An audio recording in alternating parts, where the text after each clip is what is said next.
त्याला बाहेर बघ ना. साऊंड गेला. अरे त्याच्या ह्याच्यातून टाका व्हाईट टेबल पटकन. तू टेबल काढ. इरफान साउंड गया. इरफान इरफान साउंड गया. अरे उधर से डालना. ये लेना व्हाईट टेबल. ये ले डाल उधर. ये ले. आज या विराट अशा माणुसकीचं दर्शन घडवणाऱ्या मोर्चाच्या मध्ये उपस्थित असलेल्या महाराष्ट्राच्या मातीवर आणि माणुसकीवर प्रेम करणाऱ्या सर्व माझ्या बंधू भगिनींना माझा मानाचा मुजरा. आल्यापासून ऐकतोय प्रत्येकाच्या भाषणात कुठेतरी जातीचा स्पर्श होतो. आपण या भिंती कधी तोडणार? साऊंड गेलाय. संतोष देशमुख स्वतःच्या जातीसाठी नाही. थांबा 2 मिनिटं. संतोष देशमुख बीडचा चेहरा झाला. अरे उधर बीड हा पुरोगामी जिल्हा म्हणून ओळखला जातो. अरे उधर की इसमें लगा ना. बीडचा इतिहास बघा. बीड मधला कधी काळी एकदा सोशलिस्ट निवडून आले होते.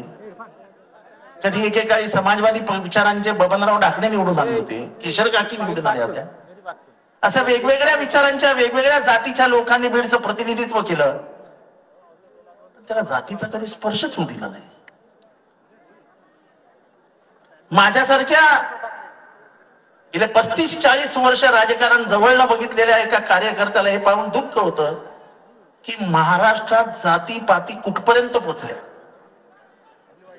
वाल्मिक, त्याला तुम्ही वाल्मिक कशाला म्हणता? अरे तो वाल्या आहे.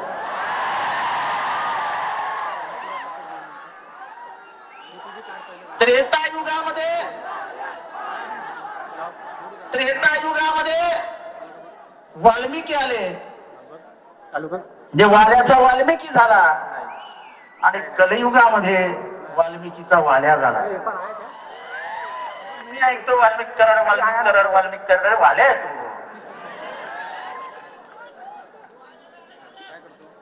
आता लोक मला इथं फोन करतात, हो सर तुम्ही वंजाऱ्या विरुद्ध बोलताय. माणुसकी जिवंत आहे की नाही महाराष्ट्रात? मी एका माणसासाठी लढतोय. जो माणूस बीडचा खरा चेहरा दिसतोय त्याच्यात, तो स्वतःच्या जातीसाठी गेला नव्हता. त्या गेट वरती एका दलित वॉचमनला मारहाण झाली आणि त्या दलिताने हाक कोणाला दिली? संतोषला. आणि म्हणून संतोष तिथे गेला. हा बीडचा चेहरा आहे. तुम्हाला बघायचं आहे ना जातीचं? कुठे गेला संतोष? इथे. हा संतोष बांगर. बीड मधले किती जण याला ओळखतात? शिवराज बांगर किती जण ओळखतात? ह्याच्यावर किती केसेस टाकल्या वाल्मिकीने, वाल्याने? ह्याच्या खानदानाला हायकोर्टाशिवाय घरच नाही दुसरं. बीड मध्ये कमी असतो आणि हायकोर्टात जास्त असतो.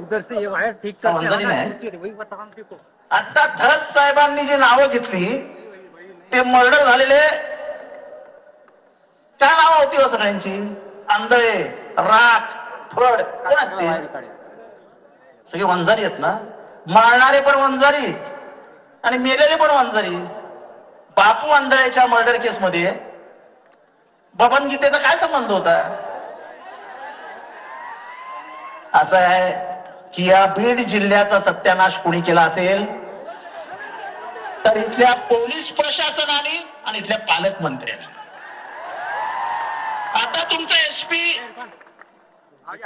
त्या बांगरला बोलवतो आणि सांगतो तुम्ही काम करू जरा हमारे पास एक तक्रार दाखल. याचा मला फोन आला. म्हटलं अरे बेटा की काय तुझ्याकडनं आज तक्रार घेतली, उद्या पलटी मारते. जेव्हा यांची जबाबदारी आहे कारवाई करायची तेव्हा ते काहीच करत नाहीत. जर अशोक सोनवणेची अॅट्रॉसिटी केस त्याच दिवशी दाखल झाली असती, त्याच दिवशी त्यांना अटक झाली असती तर संतोष मेलाच नसता. म्हणजे पोलिसांनी काहीच करायचं नाही. असं आहे की बबन गीते आणि तो आंधळेची मर्डर केस आहे. त्या आंधळेच्या आणि बबन गीतेच्या मर्डर केस मध्ये पीआय कोण आहे? पीआय कोण आहे? महाजन. आणि केस मध्ये पीआय कोण आहे? वाल्मिक कराडला वाचवलं कोणी? परळीमध्ये बापू आंधळेच्या मर्डर केस मध्ये महाजननी. मग केस एक मिनिट मला टप्प्याटप्प्याने जाऊ द्या, तुम्ही माझं भाषण करू नका प्लीज. मला प्लीज डिस्टर्ब करू नका, माझ्या एकही विचार माझ्या डोक्यात राहणार. मग तो महाजन चांगला माणूस आहे. इथला एकही अधिकारी जर तुम्ही धनंजय मुंडेला न विचारता आणणार असाल नसाल तर कसं काय व्हायचं? बघा बघा आता. दस साहेब एवढं घड घसा फोडून सांगतात 300 ट्रक.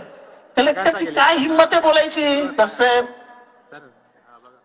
कलेक्टरची अपॉइंटमेंटच तुम्हाला सगळं माहिती आहे. पण वाईट ह्या गोष्टीचं वाटतं की संतोष मेल्यानंतर तुम्ही सगळे जमा झाले, त्याच्या आधी एकाच्याही तोंडात टप्पर नाही निघाला. सर्वांचा ऑडिओ गेलेला. हा एवढा शांत कसं काय जिल्हा झाला? हा बंडखोरांचा जिल्हा आहे. बीड हा कायम महाराष्ट्राच्या राजकारणातली बंडखोरी जर कोणी बघितली असेल, राजकीय बंडखोरी, तर ती बीड मध्ये दिसली. पक्षाच्या पलीकडे जाऊन काम करणारे गोपीनाथ मुंडे ह्याच जिल्ह्यात. ऑडिओ आला ना. समाजवादी विचारांचे बबनराव ढाकणे ह्याच जिल्ह्याने, किशोर काकी जिल्ह्यात, क्षीरसागर ह्याच जिल्ह्याने, असा जिल्हा. नाना पाटील दादा सर्वांचा गेलेला तिथून वायर. मला सांगा पब्लिक एवढी काय समजायचं महाराष्ट्रातल्या सभेतला जिवंत आहे की नाही? सिंगल वायर नाही दिलेली, कट टू कट दोन. ह्या आमच्या ताईचं भविष्याचा कोणाला विचार आहे? हा झालं सर्व. आमच्या बहिणीचं ओके ओके. आता सर पुसलं गेलेलं कुंकू कोणी परत आणून देणार आहे?